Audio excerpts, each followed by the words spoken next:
নমস্কার, WBPSC সিভিলের sub assistant or junior engineering examination 2005-এর আজকে আমরা 11 থেকে 20 পর্যন্ত প্রশ্নের উত্তর করব। তো দেখি না যাক প্রথম প্রশ্ন, question number 11। The water bearing strata is called. এখানে বলছে নিচের কোনটাকে ওয়াটার বিয়ারিং স্ট্রাটা বলা হয়ে থাকে। তো প্রথমে অপশান দেখে নিই। Option A an aquifer, option B an aquiclude, option C an aquifuge, option D zone of stratification. Water bearing strata কাকে বলা হয়? অ্যাকুইফারকে। অ্যাকুইফারকে ওয়াটার বিয়ারিং স্ট্রাটা বলা হয়ে থাকে।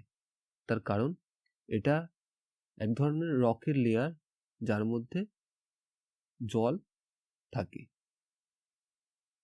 সেই কারণে অ্যাকুইফারকে ওয়াটার বিয়ারিং স্ট্রাটা বলা হয়ে থাকে।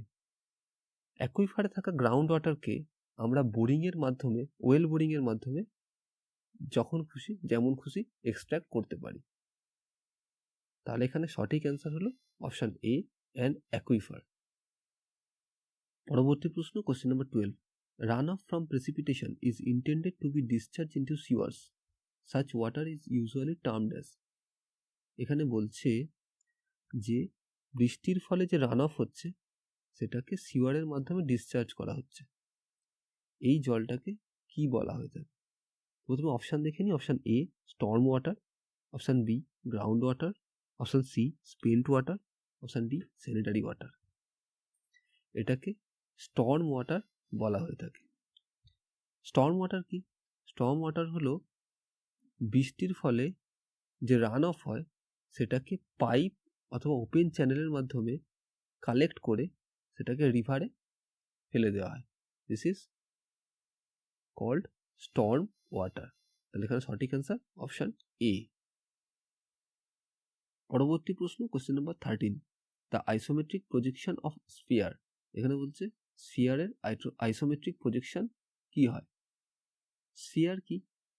আমরা বল দেখেছি, বল, দিস ইজ কল্ড স্ফিয়ার। আচ্ছা, আইসোমেট্রিক প্রজেকশন কি? আইসোমেট্রিক প্রজেকশন হলো কোনো একটা 3 ডাইমেনশনাল অবজেক্টকে 2 ডাইমেনশনে রিপ্রেজেন্ট করা। এই যে মেথড, এটাকে আইসোমেট্রিক প্রজেকশন বলা হয়ে থাকে। Sphere is a round object in a space.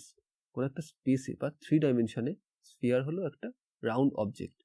যদি এটাকে আমরা 2 ডাইমেনশন প্লেনে দেখাই তাহলে এটা সার্কেলের মতো দেখাবে বা সার্কেল দেখাবে।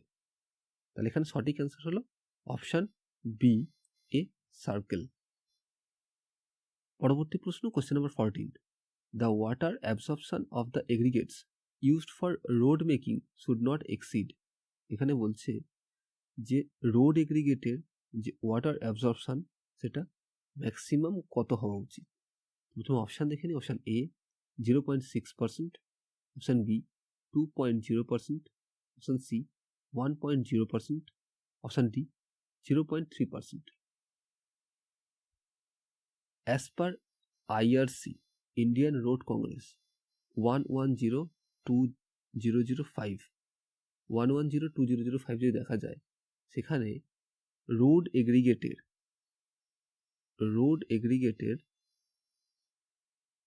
ম্যাক্সিমাম ওয়াটার অ্যাবজর্পশনের মান দেওয়া আছে 1%। ম্যাক্সিমাম 1% হতে পারে কোন একটা রোড এগ্রিগেটের ওয়াটার অ্যাবজর্পশনের মান। তাহলে এখানে সঠিক অ্যান্সার হলো অপশান সি 1%। পরবর্তী প্রশ্ন, question number 15। A vertical or sloping member along the edge of a pavement in urban area is called. এখানে কি বলছে যে পেভমেন্টের এজে, রাস্তার এজে যে ভার্টিক্যাল অথবা স্লোপিং মেম্বার দেওয়া হয় সেটাকে কি বলা হয়? প্রথমে অপশান দেখে নিই। Option A parapet wall, option B projection wall, option C curve, option D wing wall. রাস্তার ধারে যে স্লোপিং অথবা ভার্টিক্যাল মেম্বার দেওয়া হয় রোডকে বাঁচানোর জন্য, যাতে রোডের ক্ষয় বেশি না হয়, সেটাকে কার্ভ বলা হয়। কার্ভ। তাহলে এখানে সঠিক অ্যান্সার হলো অপশন সি কার্ভ। পরবর্তী প্রশ্ন, question number 16, the top of the ground on which the foundation of a road rests is called. এখানে বলছে যে রোডের যে ফাউন্ডেশন যেটা গ্রাউন্ডের টপে রেস্ট করে সেটাকে কি বলা হয়? অপশান দেখে নিই। Option A subgrade, option B soling, option C base, option D wearing course. Bottom most layer of road এটাকে সাবগ্রেড বলা হয়, সাবগ্রেড। এটা নিচের যে সয়েল যে সারফেসটা থাকে তার যে টপ মোস্ট লেয়ার এটাকে বলা হয় সাবগ্রেড। তার উপরে কি থাকে? তার উপরে থাকে সাববেস। সাববেসের কাজ কি? উপর থেকে আগত লোডকে সাবগ্রেডে পৌঁছে দেওয়া, এটা হলো সাববেসের কাজ। তার উপরে হচ্ছে বেস কোর্স। এটার কাজ কি? এটার কাজ হচ্ছে উপর থেকে যে লোডটা আসছে সেটাকে সাবগ্রেডে পৌঁছে দেওয়া। সব থেকে টপে যে লেয়ারটা থাকে সেটা হলো surface course or wearing course. তাহলে এখানে সঠিক অ্যান্সার হলো অপশন এ সাবগ্রেড। পরবর্তী প্রশ্ন, question number 17, the factor of safety against overturning for a gravity dam is defined as. এখানে বলছে কোনো একটা গ্র্যাভিটি ড্যামে ওভারটার্নিং এর এগেনস্টে যে ফ্যাক্টর অফ সেফটি সেটাকে আমরা কি দিয়ে ডিফাইন করি? তো প্রথমে অপশান দেখে নিই। Option A total water pressure divide by dead load, option B resisting moments divide by overturning moments, option C overturning moments divide by resisting moments, option D total gravity loads divide by total horizontal forces. Factor of safety against overturning কি লেখা হয়? Summation of resisting moment divide by summation of overturning moment. This is the factor of safety against overturning. এটাকে আমরা আরো কি লিখতে পারি? Summation of M R divide by summation of M O, and it is always less than 2। এটা সবসময় 2 এর থেকে কম হয়। তাহলে এখানে সঠিক অ্যান্সার হলো option B resisting moments divide by overturning moments. Next question number 18, in brick masonry the frog of the brick is normally kept on the. এখানে বলছে যে ব্রিক মেসনরিতে ফ্রগ অফ দ্য ব্রিকের যে ফ্রগ সেটা কোথায় রাখা হয়? প্রথমে অপশান দেখে নিই। Option A bottom faces, option B top faces, option C interior faces, option D anywhere. তো আমরা জানি যে কোনো একটা ব্রিকের ফ্রগ তার টপ ফেসে রাখা হয়। তাহলে এখানে সঠিক অ্যান্সার হলো অপশান বি টপ ফেসেস। এটা কেন রাখা হয়?